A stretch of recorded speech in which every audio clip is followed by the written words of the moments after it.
Good morning students. बच्चों, हम study कर चुके हैं about drift velocity, thermal speed, relationship between current and drift velocity, I is equal to n e A v d, जो हमें result मिला था बेटा। और उसके बाद हमने पढ़ा था ओम्स लॉ के बारे में, V is equal to I R, then R is equal to V by I. और उसके बाद नेक्स्ट हमारा deduction of Ohm's law on the basis of drift velocity, जहाँ से हमें जो रिजल्ट मिला था वो आया था R is equal to M L upon N E square A tau. उसके बाद हमने पढ़ा था relationship between current density and electric field, J sigma E, जिसको हमने नाम दिया था current density, conductivity and electric field. और आंसर मिला था हमें J is equal to sigma E, जिसको हमने microscopic forms of Ohm's law का नाम दिया था, या vector form of Ohm's law. इसको वेक्टर फॉर्म भी हम नाम देते हैं, that is J vector equal to sigma into में ई वेक्टर। और अब हमारे पास नेक्स्ट इंपॉर्टेंट टॉपिक है बेटा, जो कि हमारा conceptual question as well as numerical point of view से इंपॉर्टेंट है, that is effect of temperature on resistance. Temperature का रेजिस्टेंस पे क्या इफेक्ट पड़ेगा। तो बच्चों, जैसे हम ड्रॉ कर चुके हैं रिलेशनशिप, और हमने यूज़ की थी I is equal to n e A v d, जिसमें बेटा हमने वी डी की वैल्यू रखी थी ई अपॉन में m into tau, charge on electron, electric field, mass of electron as well as tau is the average relaxation time. और फिर उसके बाद हमने इस ई को रिप्लेस किया था V by L. E electric field, V is the potential difference across the two ends of the conductor having distance between them is L. और इसके बाद यहाँ से हमने वी बाई आई की फॉर्म बना के आंसर दिया था R equal to M L upon N E square A tau. और आंसर था आर जो है बेटा वो इन्वर्सली किसके होगा, टाउ के होगा। अब यहाँ से ज़रा सोचें कि यदि हम टेम्परेचर को इंक्रीज कर देंगे तो क्या होगा। सपोज हमने एंड मान लिया किसी भी कंडक्टर का, से ए एंड बी, और इस ए और बी के कॉरस्पॉन्डिंग हमने एक पोटेंशियल डिफरेंस वी अप्लाई कर दिया है, जिसकी लेंथ कितनी है बच्चों, एल है, and this A is positive terminal and this B is negative terminal. तो बच्चों हमने पढ़ा था क्या कि थर्मल स्पीड जो होती है, जो हमारे पास आती है 3/2 into K B into T equal to half M U square, from class 11th kinetic theory of gases. This will be equal to 3 K B T by M, और इसकी वैल्यू होती है 10⁶ मीटर पर सेकेंड। तो हमें पता है कि किसी भी कंडक्टर में थर्मल स्पीड के बिहाफ पे इलेक्ट्रॉन जो है वो क्या करते हैं, ट्रैवल करते हैं, and the value of thermal speed is 10⁶ metre per second. कोई लेफ्ट में जा रहा है, कोई राइट में जा रहा है, ऊपर नीचे दाएं बाएं, लेकिन एवरेज की बात की थी हमने, तो उस एवरेज वैल्यू को हमने क्या नाम दिया था, 0 का नाम दिया था। लेकिन जैसे ही हम इस एंड के कॉरस्पॉन्डिंग एक पोटेंशियल डिफरेंस अप्लाई करते हैं तो क्या होगा, तो आंसर कि अब इलेक्ट्रॉन उस थर्मल के साथ साथ ड्रिफ्ट करना भी स्टार्ट कर देंगे। मतलब यह है कि जस्ट इलेक्ट्रॉन ने जब चलना स्टार्ट किया, यहाँ से यहाँ पहुँचा, यहाँ से यहाँ पहुँचा, यहाँ से यहाँ पहुँचा, और यहाँ से यहाँ पहुँचा, और वापस वहीं आ गया फर्स्ट केस के अंदर। लेकिन सेकंड केस में एक्चुअल में क्या था, यहाँ पहुँचा वो, यहाँ पहुँचा वो, यहाँ पहुँचा वो, यहाँ पहुँचा, और वो कुछ यहाँ पर पहुँच पाता है। एग्जैक्टली वो वापस नहीं आता यहाँ पर, लेकिन यहाँ पर पहुँचा, तो अब यहाँ से यहाँ तक का क्या आ गया, उसका एक स्लाइटली डिस्प्लेसमेंट आ गया, मतलब ड्रिफ्ट करना शुरू कर दिया उसने। स्लाइटली डिस्प्लेसमेंट की वजह से हमने आंसर दिया था कि स्लाइटली उसने डिस्प्लेस किया है, ड्रिफ्ट किया है एक पोटेंशियल डिफरेंस के बिहाफ के ऊपर। और इस डिस्प्लेसमेंट अपॉन में टाइम को ही हमने नाम दिया था किसका, ड्रिफ्ट वेलोसिटी का नाम दिया था। लेकिन थोड़ा समझने में हमें दिक्कत होती है, इसलिए हमने इसको ऐसे ना बता के डायरेक्ट हमने बता दिया था। किस तरह से कि जैसे ही हम किसी भी कंडक्टर के एंड के कॉरस्पॉन्डिंग एक पोटेंशियल डिफरेंस अप्लाई करते हैं, तो उस केस में क्या होगा, इलेक्ट्रॉन जो है वो इस पर्टिकुलर डायरेक्शन में ट्रैवल करना शुरू कर देंगे। और बच्चों साथ साथ यहाँ जो पाथ होगा वो एग्जैक्ट स्ट्रेट लाइन नहीं मिलता हमें, स्लाइटली कर्व पाथ मिलता है। कर्व पाथ क्यों मिला, क्योंकि थर्मल भी है और ड्रिफ्ट भी है, तो दोनों की जो रेजोनेंट वेलोसिटी जो है वो स्लाइटली हमें कर्व पाथ देती है। तो एक बच्चे ने क्वेश्चन पूछा था कि सर किस तरह का हमें पाथ मिलता है, तो यहाँ हम कर्व पाथ का आंसर देंगे। तो सेम उसी की तर्ज पे मैं यहाँ बता रहा हूँ कि जैसे ही हम इस एंड के कॉरस्पॉन्डिंग एक पोटेंशियल डिफरेंस अप्लाई कर देंगे, तो अब इलेक्ट्रॉन जो क्या करेगा, चलना स्टार्ट करेगा। कहाँ, from the lower potential towards higher potential. और बीच में ये क्या नजर आ रहे हैं आपको, dots, these dots denotes the position of atoms and ions in the conductor. अब क्या होगा जब हमने टेम्परेचर को इंक्रीज कर दिया है, जरा सोचें। तो आंसर है बेटा कि जो एटम या आयन है क्या करेगा, ये वाइब्रेट करना स्टार्ट कर देगा, कुछ इस तरह से वाइब्रेट कर रहा है। हमने टेम्परेचर और बढ़ा दिया, ये और वाइब्रेट करेगा, और बढ़ा दिया और वाइब्रेट करे। इसका मतलब क्या हुआ कि जब हम टेम्परेचर इंक्रीज करते हैं तो ये एटम्स एंड आयन जो है ये वाइब्रेट करते हैं with more and more amplitude, more frequency. तो इनकी वाइब्रेशनल काइनेटिक एनर्जी जो बच्चों क्या हो जाएगी, वो इंक्रीज हो जाएगी। अब जो इलेक्ट्रॉन जा रहा है उसको यहाँ से निकलने में क्या होगी, दिक्कत होगी। मतलब ये कहने का ये है कि अब इनके वाइब्रेशंस की वजह से इलेक्ट्रॉन जो है वो बार बार कोलाइड करेगा, जल्दी जल्दी जल्दी कोलाइड करेगा, और जिसके बिहाफ पे हमने आंसर दिया क्या कि जो कोलिजन टाइम है वो डिक्रीज हो जाएगा। और यदि बच्चों कोलिजन टाइम डिक्रीज हो गया तो अब आप बताएं रेजिस्टेंस पे क्या इफेक्ट पड़ेगा, वो इंक्रीज हो जाएगा। तो ये बात आपको अपनी लैंग्वेज में ही लिखनी होती है। तो जैसे मैंने लिखा, when temperature of metal conductors increases then atoms and ions of metals vibrates with more and more amplitude about their mean position. ये मीन पोजीशन है और वो इस तरह से क्या करेंगे, वाइब्रेट करना शुरू कर देंगे। Due to increase in thermal energy, तो यहाँ पर थर्मल एनर्जी इंक्रीज हो गई है टेम्परेचर के इंक्रीज होने से। The frequency of collision of free electrons with atoms and ions, जो किधर जा रहे हैं, जो ड्रिफ्ट कर रहे हैं, किधर से किधर, लोअर पोटेंशियल से हायर पोटेंशियल की तरफ, मतलब नेगेटिव से पॉजिटिव एंड की तरफ।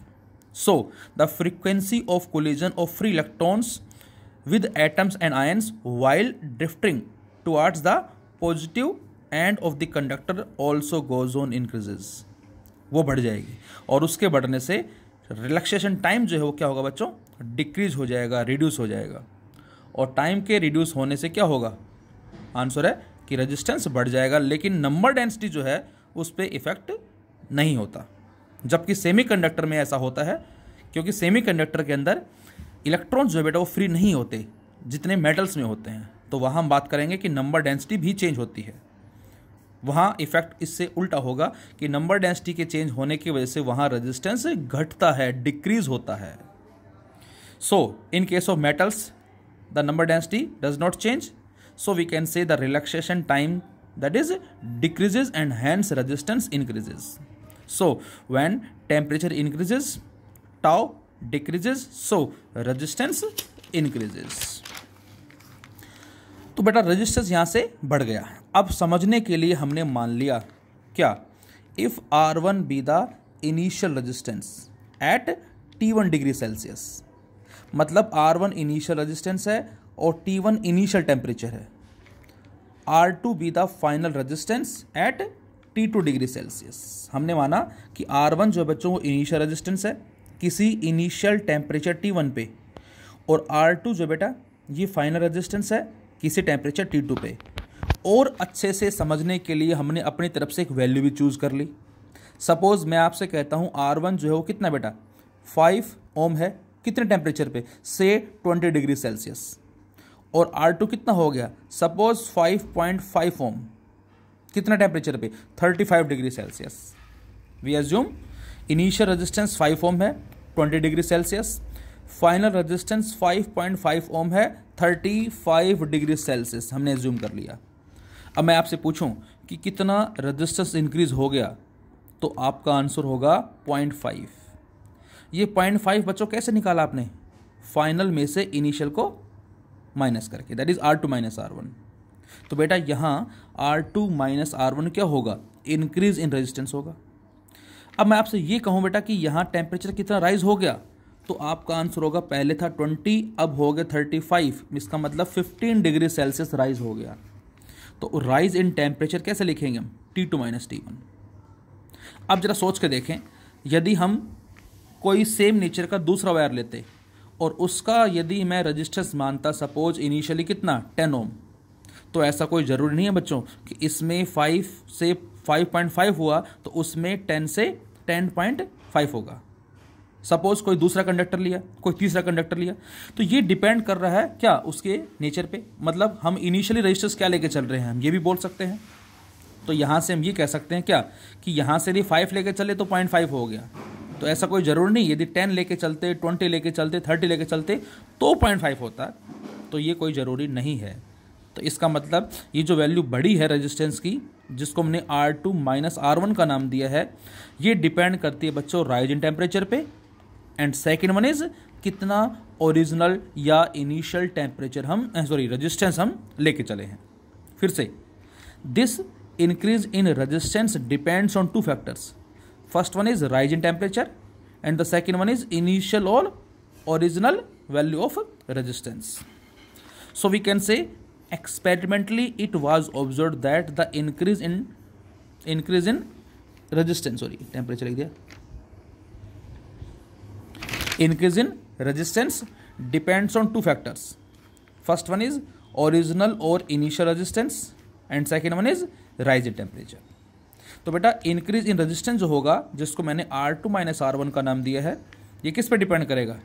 ओरिजिनल पे, जिसको R1 का नाम दिया, और सेकंड कितने टेम्परेचर को राइज कर दिया, T2 माइनस T1। अब ये क्या है बेटा? This is the directly proportional, ये प्रोपोर्शनलिटी के लिए है। और इसको हटा के हमने क्या लगा दिया? अल्फा। ये अल्फा क्या है? कांस्टेंट है बेटा, and it is known as temperature coefficient. अक्सर इन दोनों को हम सेम समझ जाते हैं, सिंबल जरूर सेम नजर आ रहा है बेटा। ये डायरेक्टली प्रोपोर्शनल है, अल्फा जो है हमारा वो प्रोपोर्शनलिटी कांस्टेंट है, जिसको हमने हटा के लगाया है, जिसको नाम दिया गया है temperature coefficient. So both are different. तो यहां से मिला बेटा हमें R2 minus R1 equal to alpha into में R1 into T2 minus T1। तो यहां से बच्चों अल्फा कितना आ जाएगा?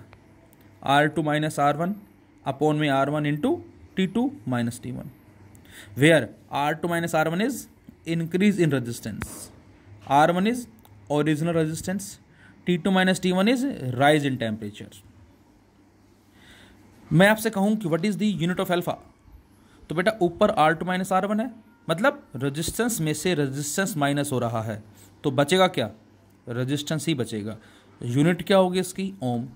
नीचे resistance ohm, T2 minus T1 that is temperature difference, जो कि अगेन टेम्परेचर होगा। तो यहाँ ओम से ओम कैंसिल आउट, और इस सी को ऊपर ले जाएं बेटा हम, तो सेल्सियस इनवर्स, या इसको हम केल्विन इनवर्स भी बोल सकते हैं। So the value of alpha is Celsius inverse और Kelvin inverse. Hence we can define alpha कैसे? The temperature coefficient of resistance is defined as the increase in resistance per unit original resistance per degree rise in temperature. तो alpha को define कैसे करेंगे बेटा हम? Temperature coefficient of resistance is defined as the increase in resistance per unit original resistance per degree rise in temperature. तो alpha की value आ गई R2 minus R1 upon R1 into T2 minus T1। यहाँ पर बेटा alpha R1, R2, T1, T2 5 parameters हैं। 5 में से कोई भी 4 यदि हमें गिवन है तो फिफ्थ की वैल्यू को हम कैलकुलेट कर सकते हैं। तो इस तरह से न्यूमेरिकल्स हमें मिलते हैं इस फॉर्मूले बेस्ड, जिसमें कोई भी 4 हमें गिवन है, 5वें की वैल्यू हमें फाइंड आउट करनी पड़ेगी। बच्चों इसी फॉर्मूले को किसी किसी बुक में किस तरह से लिखा गया देखें जरा। तो यदि मैं इस क्वेश्चन में, इस सॉल्यूशन में R1 को R0 से रिप्लेस कर दें एट 0 डिग्री सेल्सियस। अब हमने मान लिया बेटा क्या कि R0 जो है वो किसी भी कंडक्टर का इनिशियल रेजिस्टेंस है at 0 degree Celsius, and R2 की जगह RT ले लिया, RT be the resistance at T degree Celsius.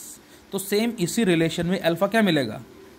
R2 की जगह RT है, R1 की जगह R0 है। पुट करते हैं तो RT minus R0 upon R0 into T2 minus T1, T2 जो कि T है, T1 जो कि 0 है। तो इस केस में हम कह सकते हैं अल्फा आ जाएगा RT minus R0 upon R0 into में T। इसको T जरूर लिखा है, लेकिन ये राइज इन टेम्परेचर को ही रिप्रेजेंट करेगा।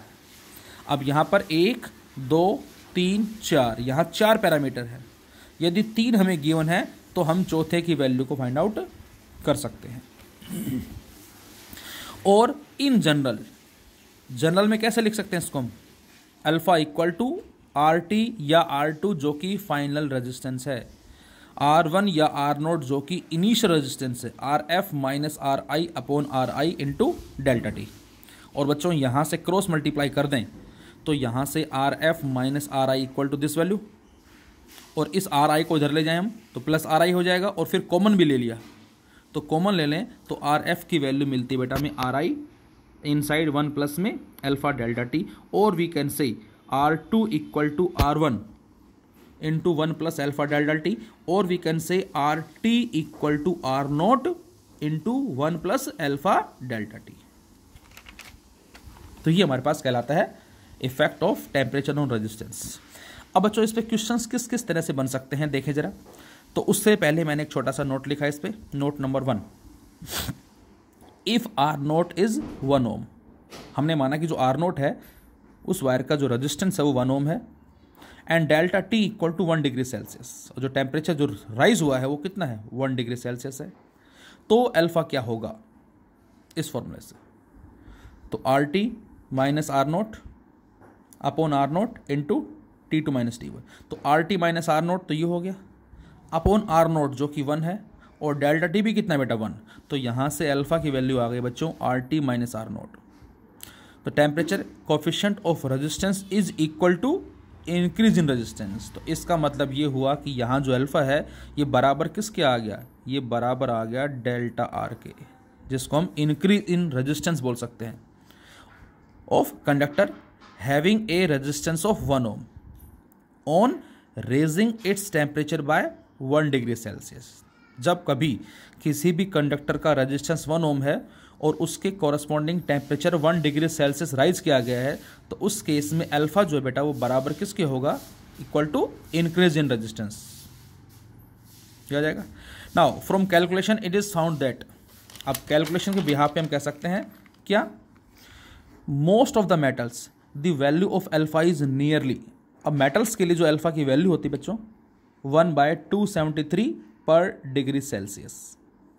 तो यदि हम इस अल्फा की वैल्यू को पुट करते हैं formula R T equal to R naught into 1 plus alpha T वाली इक्वेशन के अंदर बेटा, तो R T resistance at T degree Celsius, R naught resistance at 0 degree Celsius, 1 plus alpha 1/273 inside T2 minus T1। T1 बेटा क्या है 0 degree Celsius, तो उसको लिखने की जरूरत नहीं है, और T2 को हमने T लिख दिया है, तो ये वैल्यू आ जाएगी। और यहाँ से एलसीएम ले लें बच्चों हम, तो ये 273 प्लस में स्मॉल टी आ जाएगा, और इसको हम कैपिटल टी से रिप्लेस कर सकते हैं। एक बच्चों ऐसा ही फॉर्मूला हमने क्लास 11th में भी स्टडी किया था, जब हमने स्पीड ऑफ साउंड की बात की थी। वहाँ पर साउंड की स्पीड 0.61 मीटर पर सेकंड जो है वो इंक्रीज होती है, कब, जब 1 डिग्री सेल्सियस टेम्परेचर राइज होता है। तो उसी तरह का कॉन्सेप्ट यहाँ भी आ गया है, R T equal to R naught, और इस सारे को हमने क्या लिखा, कैपिटल टी अपॉन 273, और we can say the resistance is directly proportional to T temperature. तो इस तरह से हम कह सकते हैं कि रेजिस्टेंस जो बेटा वो टेम्परेचर की डायरेक्टली है। तो इसका मतलब आर में और टी में ग्राफ प्लॉट करें तो कैसा आएगा, स्ट्रेट लाइन ग्राफ। अब आप खुद सोचें क्या कि जो आर है वो डायरेक्टली टेम्परेचर के है, जितना टेम्परेचर बढ़ाएंगे उतना रेजिस्टेंस बढ़ेगा। So the resistance of a pure metallic wire is directly proportional to its absolute temperature. Temperature के बढ़ने से रेजिस्टेंस भी बढ़ेगा और टेम्परेचर के घटने से रेजिस्टेंस भी घटेगा।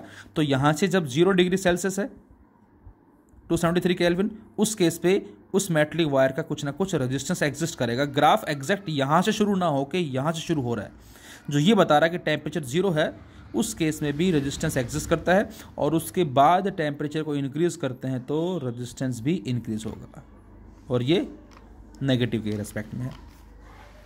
अब जो दूसरी बड़ी इंपॉर्टेंट बात बच्चों जो आपको याद रखनी है, मैं फिर बोल रहा हूँ, this is not second and this is very very important. इस पे भी अक्सर एग्जाम में क्वेश्चन आते हैं, कैसे आए थे आज भी चुके हैं, फिलहाल बात करेंगे जरा भी। मेटल्स के लिए बेटा लाइक सिल्वर हो गया, कॉपर हो गया, एल्यूमिनियम हो गया, हमारे पास ये सारे मेटल्स हैं, silver, copper etcetera. The value of alpha is positive, alpha की वैल्यू जो है वो पॉजिटिव होती है, और उसका रीजन क्या दोगे आप, उसका रीजन ये बेटा कि उसका जो रेजिस्टेंस होता है वो इंक्रीज होता है। अभी जो हमने अल्फा लिखा था वो कितना आया था, वो आया था R2 माइनस R1 अपॉन में R1 into T2 minus T1। तो अल्फा की वैल्यू मेटल्स के लिए पॉजिटिव क्यों होती है, क्योंकि R2 ज़्यादा होता है R1 से, रेजिस्टेंस बढ़ता है, और जब ज़्यादा में से कम माइनस करेंगे तो अल्फा क्या आएगा, पॉजिटिव आएगा। लेकिन इंसुलेटर और सेमीकंडक्टर के लिए ऐसा नहीं है। इंसुलेटर और सेमीकंडक्टर के लिए बच्चों अल्फा क्या होता है, नेगेटिव। रीजन क्या उसका, क्योंकि उनका रेजिस्टेंस घट जाता है। 5 है तो ये हो जाएगा 4 पॉइंट समथिंग, और जब कम में से ज़्यादा माइनस करेंगे तो अल्फा क्या आ जाएगा, नेगेटिव आ जाएगा। तो इसका मतलब their resistance decreases with rise in temperature. As in semiconductor the number density dominates. मैंने बताया था आपको कि नंबर डेंसिटी जो है, नंबर ऑफ इलेक्ट्रॉन्स जो होते हैं, फ्री इलेक्ट्रॉन्स, वो इतने नहीं हो पाते, नहीं रहते उसमें as compare to metals conductors. तो वहाँ नंबर डेंसिटी भी वेरी करती है और उसके बिहार पे रेजिस्टेंस घटता है, डिक्रीज होता है, और उसी की वजह से हमने कहा है क्या कि अल्फा नेगेटिव होता है। इलेक्ट्रॉन्स वहाँ फ्री नहीं होते सेमीकंडक्टर्स में। अच्छा बच्चों, एलॉय के लिए क्या होगा, तो आंसर एलॉय के लिए अल्फा पॉजिटिव तो होता है, मतलब उनका रेजिस्टेंस इंक्रीज तो होता है, लेकिन मेटल्स के कंपैरेटिवली बिल्कुल नेग्लेजिबल। फॉर अलॉयज लाइक मैंगानिन, और इस मैंगानिन के लिए अल्फा की वैल्यू बताई गई है 10⁻⁵ सेल्सियस इनवर्स। इस मैंगानिन में होता क्या क्या बेटा, Cu 84%, Mn 12%, Ni 4%, ये इसकी कंपोजिशन है। एंड कॉन्स्टेंटन ये भी अलॉय है, value 10⁻³ Celsius inverse, Cu 60%, Ni nickel 40%, ये कंपोजिशन है। The value of alpha is very small as compare to metals. Alpha की वैल्यू जो है वो स्मॉल होती है, मतलब इंक्रीज तो होता है रेजिस्टेंस, लेकिन नेग्लिजिबल अमाउंट में। So due to high resistivity, और इन अलॉय की जो रेजिस्टिविटी बेटा, ये भी हम बात करेंगे, जो हाई होती है, एंड टेम्परेचर कोफिशिएंट जो वो लो होता है। तो इस रीजन की वजह से क्या, due to high resistivity and low temperature coefficient, these alloys are used in making standard resistance coil। इन अलॉय को बेटा यूज किया जाता है स्टैंडर्ड रेजिस्टेंस कॉइल बनाने के लिए, लाइक रियोस्टेट। और इसके साथ साथ एक पॉइंट और लिखा है मैंने, क्या कि ये जो अलॉय होते हैं बेटा, इन पे एटमॉस्फेरिक कंडीशंस का इफेक्ट नहीं होता, होता भी है तो ना के बराबर ही होता है। So these are least affected by atmospheric conditions like temperature, moisture, air etcetera.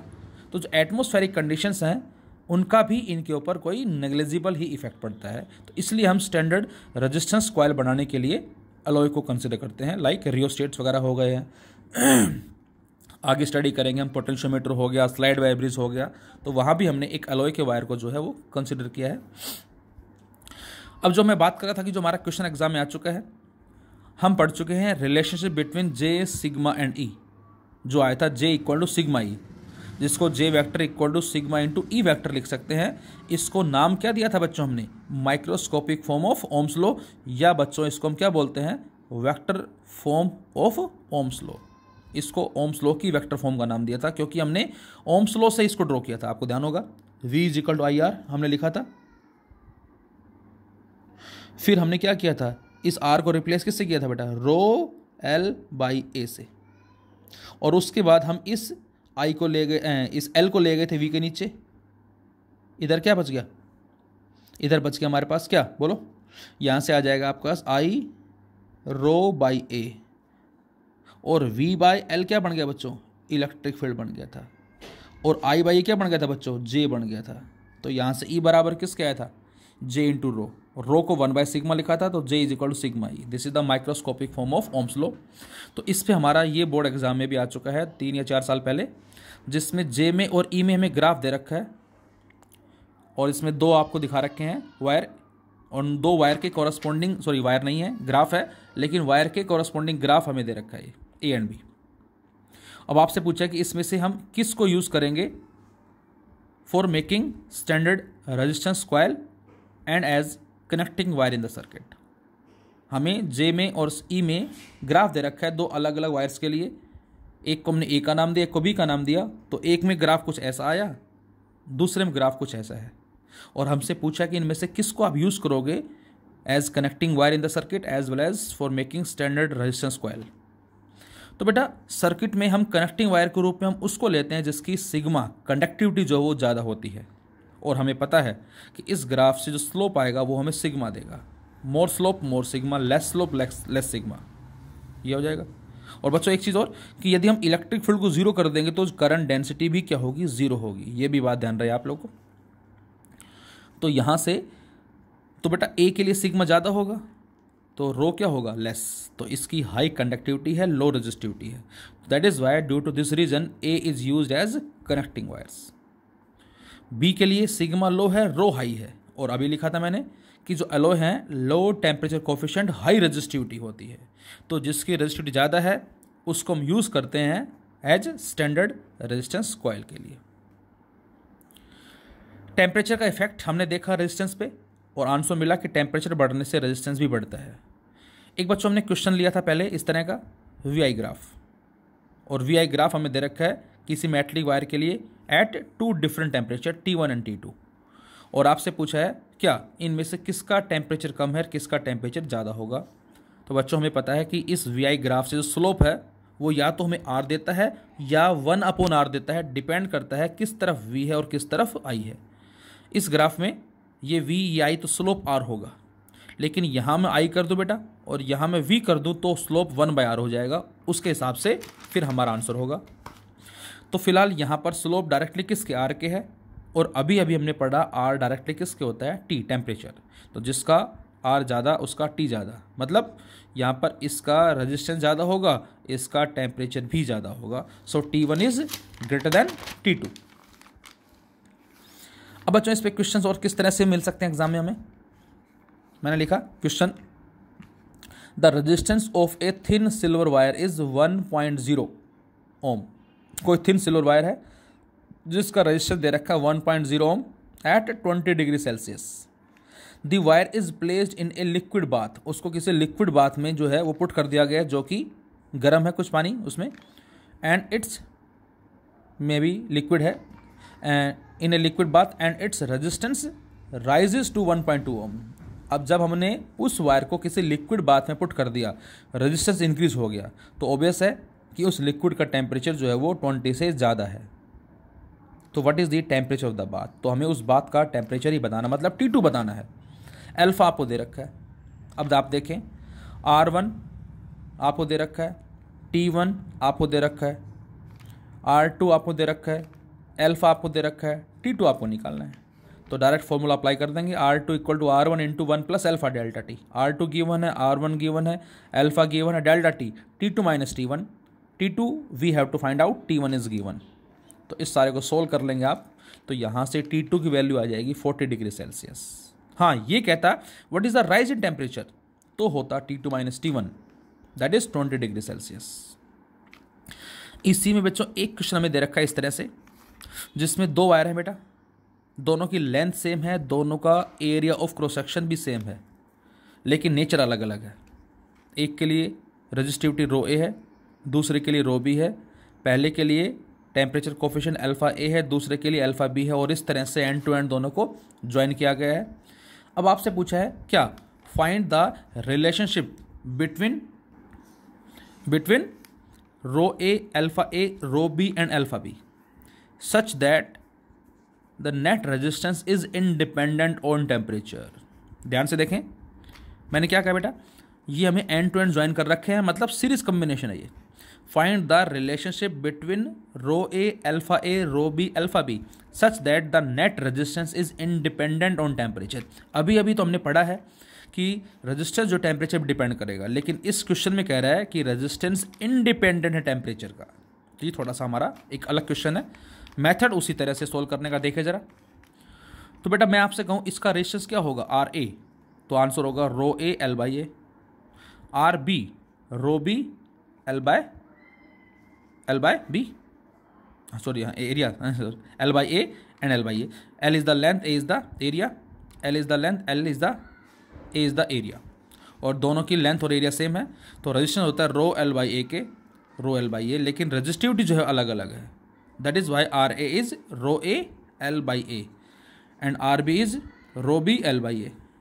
अब यहाँ पर दोनों को जो हम ऐड करेंगे सीरीज कम्बिनेशन में नेट रेजिस्टेंस कितना आएगा, इसको लिखा मैंने आर आई, मतलब initial resistance equal to R one plus R to.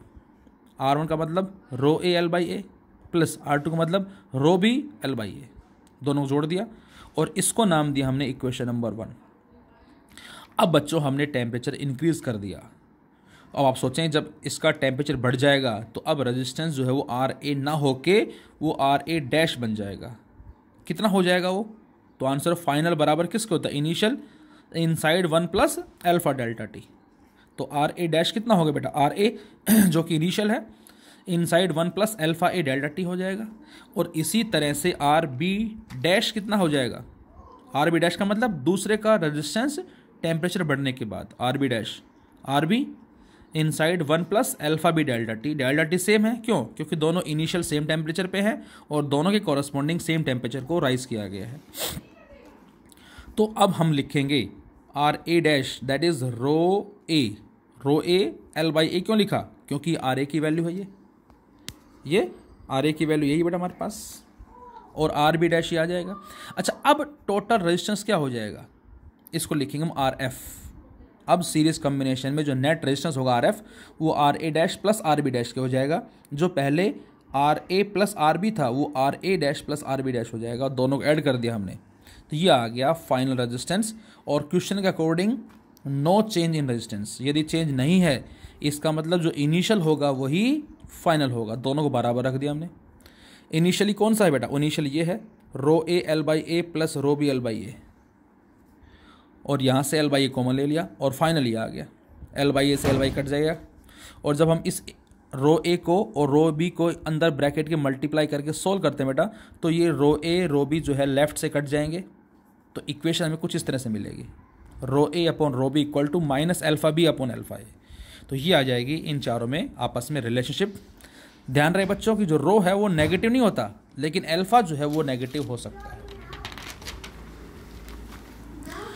इसके अलावा एक दो बच्चों ने क्वेश्चंस पूछे थे मुझे, सिलेंड्रिकल वायर जो है उसके रेजिस्टेंस को हम किस किस तरह से लिखते हैं, तो वो भी मैंने लिखा है बेटा। यहाँ पर हमारे पास एक सिलेंड्रिकल वायर है, रेडियस ए है, length L, resistance row L by area of cross section जो कि पाई स्क्वायर है। इसमें इनर और आउटर रेडियस यदि गिवन है तो हम कैसे लिखते हैं? Inner radius A, outer radius B, length L, then resistance होगा बेटा rho L by pi B square minus A square. अब इसमें इनर आउटर के साथ साथ हमें नेचर अलग अलग दे दिया। अंदर वाले का रेडियस ए, रेजिस्टिविटी रो 2, बाहर वाले का रो 1, रेडियस बी। तो इस केस में हम दोनों का क्या लिखेंगे? अलग अलग लिखेंगे रेजिस्टेंस पहले। नेचर दोनों का अलग अलग है। R1 rho 1 L by A, area of cross section this one कितना होगा? Pi B square minus pi A square, और पाई कॉमन ले लिया। R2 जो अंदर वाला पोर्शन है इसका रेजिस्टेंस क्या होगा? रो 2L, लेंथ सेम है लेकिन इसका जो एरिया है वो बेटा वो पाई ए स्क्वायर हो जाएगा। और यहाँ पर एक के ऊपर दूसरा है, मतलब हम ये कह सकते हैं कि यहाँ पर इसका ये हो गया फिर ये हो गया, एरिया इंक्रीज हो रहा है एक तरह से। तो इसका मतलब यहाँ पर एरिया जब बढ़ेगा तो रेजिस्टेंस घटेगा। और बच्चों रेजिस्टेंस किस में घटता है? पैरेलल कॉम्बिनेशन में। तो this is the parallel combination, और वो होता है R1 R2 upon R1 plus R2। इसको पुट करके हम इसका नेट रेजिस्टेंस फाइंड आउट कर लेंगे। ये हम सोल्व कर चुके हैं, राइट। सर्कुलर कोन टाइप में जो हमें दे रखा है ये हमने सोल्व किया था। रेजिस्टेंस होता है इसका rho L by pi A B. इसी में ही हमने एक क्यूबॉइड टाइप में भी लिया था, और इसमें हमें ए बी सी डी, ये ए पोर्शन दे दिया, ये बी पोर्शन दे दिया। हमें फाइंड आउट करना है resistance between the square faces. ये स्क्वायर फेस है बेटा दिस वन, इनके बीच का रेजिस्टेंस जो है वो फाइंड आउट करना है। तो बच्चों रेजिस्टेंस क्या होता है? रो इनटू डिस्टेंस बिटवीन फेसेस और अपॉन एरिया ऑफ स्क्वायर। फिर से आर ए बी क्या होगा? रो रेजिस्टिविटी और उसके साथ दोनों फेसेस के बीच का डिस्टेंस और उस स्क्वायर फेस का एरिया। तो बेटा इन दोनों के बीच का डिस्टेंस कितना है? ये है ए जो कि एल होगा, और एरिया कितना होगा स्क्वायर का? दैट इज बी स्क्वायर होगा। ये कहलाएगा ए और बी के बीच का रेजिस्टेंस। अच्छा, इसमें पूछता resistance between rectangular faces, then rectangular faces ये है, तो आंसर क्या होता? रो इनटू इन दोनों के बीच का डिस्टेंस जो इस बार कितना है बेटा? बी है, और एरिया ऑफ रेक्टेंगल। तो आर सी डी हम क्या लिखते? आर सी डी की वैल्यू आती रो बी अपॉन ए बी, और एरिया हो गया रेक्टेंगल का ए बी। अब ए से ए कट गया तो आर सी डी क्या आ जाएगा? रो बाई ए। इसका मतलब ये जो रेक्टेंगल का हमने लिखा है ये बी पे डिपेंड नहीं कर रहा।